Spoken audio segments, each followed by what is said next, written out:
Hey guys, it's John. Before we get started, just wanted to make a quick update, let you know what's going on the channel. Basically, I'm still trying to work out what I want to do with this thing. I'm somewhere between wanting to start it fresh or keep things the way they are with these sort of gaming and lore-based videos. I'd like to put out a review of Assassin's Creed Valhalla at some point, but honestly, time's short. I don't really have that much free time to devote to making videos, so it might happen, it might not. Please bear with me as I go. Obviously, this channel is pretty small, so it's not a super huge deal if I just go quiet for, however long.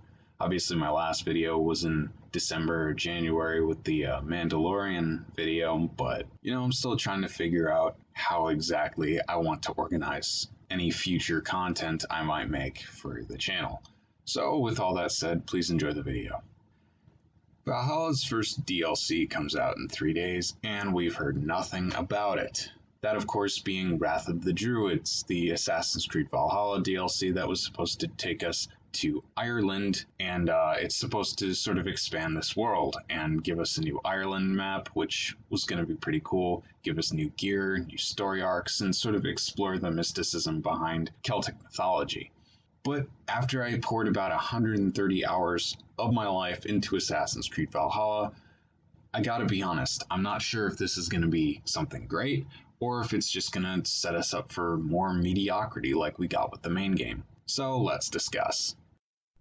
First, let's talk about the open world. Now, of course, Valhalla's open world was kind of strong on the surface, but as you got into it, it sort of fell apart. Of course, it was gorgeous to look at. The different biomes were diverse, and they definitely made for interesting locales to look at. Norway and the cities specifically stick in my mind. Norway was very snowy, but it was very condensed. There was a lot to do in that specific area.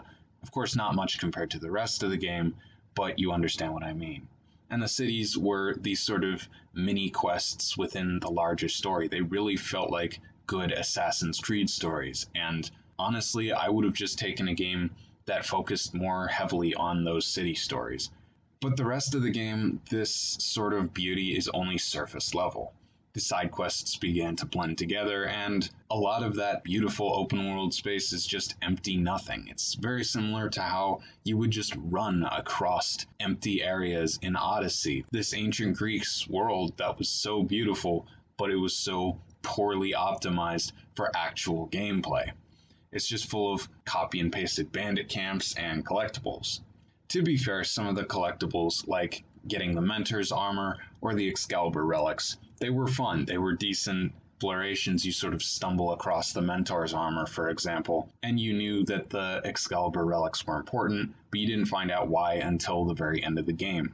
The issue is a lot of the rest of this stuff was just sort of there, and like I said, the bandit camps were copy-pasted from each other. They all looked the same. Now, I think Wrath of the Druids is certainly going to benefit from a smaller map size, like what happened with Norway. Norway, of course, was much more condensed, and there was a lot more to do in this smaller space, even though the rest of the game wasn't able to follow that value because it was so much space to cover. In contrast, Wrath of the Druids is going to have one major city, that being Dublin, and overall there will be less ground to cover, which means you can pack more content into a smaller amount of space. But if the smaller locations are all going to blend together, look the same, then it's just going to be a bunch more of the same boring traveling over the land doing nothing.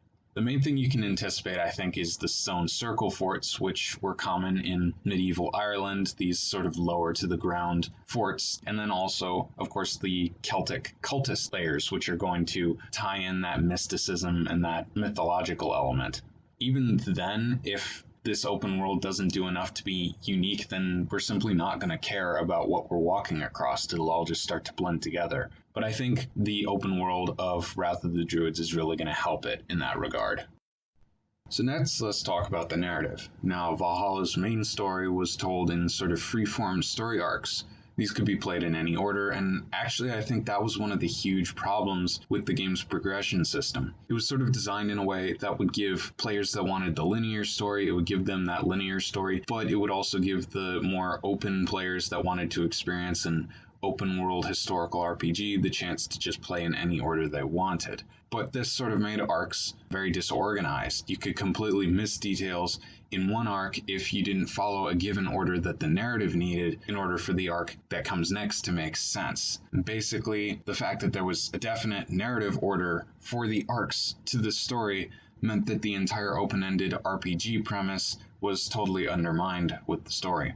Additionally, a lot of these arcs felt like filler to me, and the end of the narrative, it sort of happened with next to no setup to back it up. It sort of slotted in between one arc and the other, and I hadn't even realized that the game was over until nearly 3 hours later when I got the little notification that says, "Oh yeah, Eivor's journey is complete." I wasn't aware of that until I got that message. I was waiting for the credits to roll. I was waiting for something big to happen, but I never really got that finality that Assassin's Creed games were always so well known for previously. I never got that sense that, okay, the journey is over, because it really didn't end. It just sort of stopped, and that was one of the major issues with Valhalla's narrative.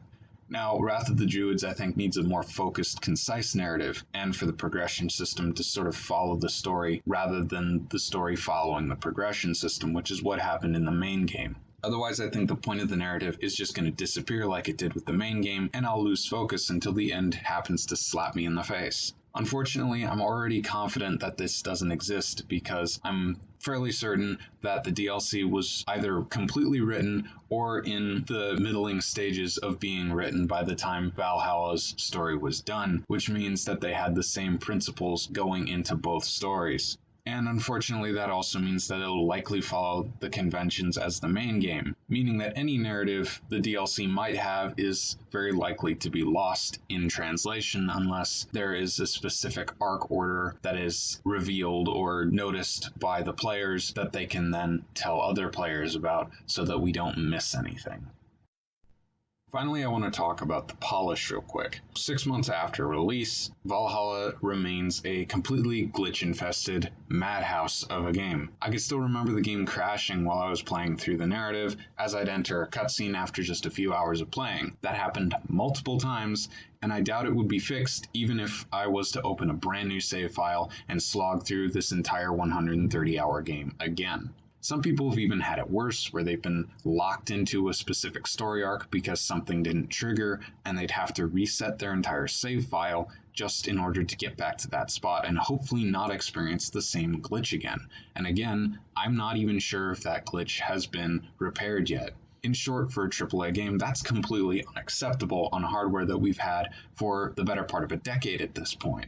Now, Wrath of the Druids has received a delay, of course, to fix glitches and continue polishing the game, and that's good, but it also means that this game and its DLC were kind of pushed by Ubisoft's corporate entities to be released despite kind of being a glitchy mess. We've also seen and heard nothing about the game since the delay, or even since the initial announcement that there would be DLC. Now, I didn't follow Odyssey's marketing very closely, I didn't follow that game very much at all, but I do remember Origins DLC being advertised pretty strongly.